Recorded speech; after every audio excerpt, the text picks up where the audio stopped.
This is Madagascar, the fourth largest island on Earth. It's a country that is one of the richest in the world in terms of its biodiversity. These are the Malagasy people driving change on this island.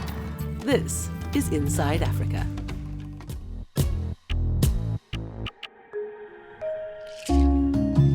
In the Madagascan capital, two entrepreneurs established a social enterprise a decade ago, focused on manufacturing affordable solar solutions for the Malagasy people. It started with the need that I saw in communities where I felt like on one hand you have great products out there, on the other hand they're not affordable yet to the people that need them most. So my passion in this was to bridge this gap, to find a way how can we make these renewable energy products accessible to these people that need them the most. It wasn't long before Rick met a like-minded entrepreneur. I started myself being an entrepreneur, buying some solar lanterns. And then I started renting those out to my community. Their business model was to supply economically efficient solar solutions to businesses and to individual franchisees.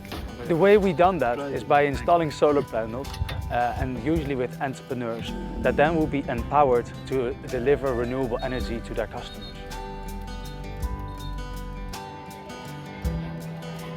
One area where they felt they could and should focus their efforts was in changing how Malagasy people cook. 99% of the population in Madagascar still is forced to use biomass for cooking, and this negatively affects their direct environment. So when we studied where is the most consumption done of this biomass, it's typically on school canteen level. Many schools still rely on burning wood to cook for hundreds of children daily, but this is starting to change. Like at this school, where so-called clean cooking is being used to feed these children. The school is where students come to and where they are taught new things.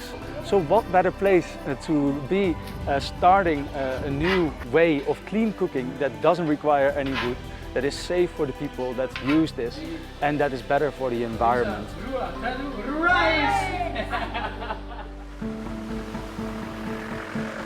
We're in partnership with Solar United, which is a consortium of different NGOs, and where we're not only just bringing renewable energy, but we're also teaching the communities of what it can do for them. In the case of Ambosarakeli, a village west of the capital, a solar installation has allowed local franchisee to operate what Rick and Tahir call a light library. Zero is the Malagasy word for light, and V stands for village entrepreneur. The whole system of solar panels that we've put on the roof of the franchisee would recharge a bank of batteries, then those batteries will recharge into power banks. So that suitcase is actually the charger with which we charge all the power banks, and that has been built internally within Girouve.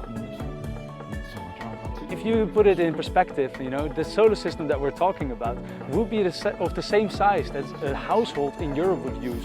But in this particular case, it benefits an entire village. They are using a unique franchise model to empower local entrepreneurs who are making renewable energy accessible to rural communities. So almost everybody in Madagascar is already an entrepreneur, but what they need are just the right tools to help them to develop their businesses and help them grow. And that's where we're coming in, help them to give these tools that they need. We're not just only installing our systems, but we're providing all the follow-up and all the training required to take these communities by the hand and help them to flourish over time. Before the franchisee even gets to start his business, he receives like a whole training on how to maintain a complete solar system. And he is also trained to become actually a trainer, because he's going to train his future customers.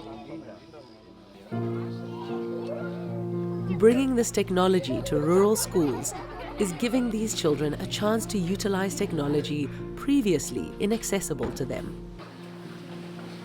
The solar system that is installed on the roof of the franchisee is also recharging tablets that can be used by the teachers at the school What we're now doing today is we are partnering up with other organizations, for example NGOs, that would already work with schools in very remote areas, where now we can demonstrate to the community what renewable energy can do. And for Rick and Tahir, empowering schools and villages like this is just the beginning.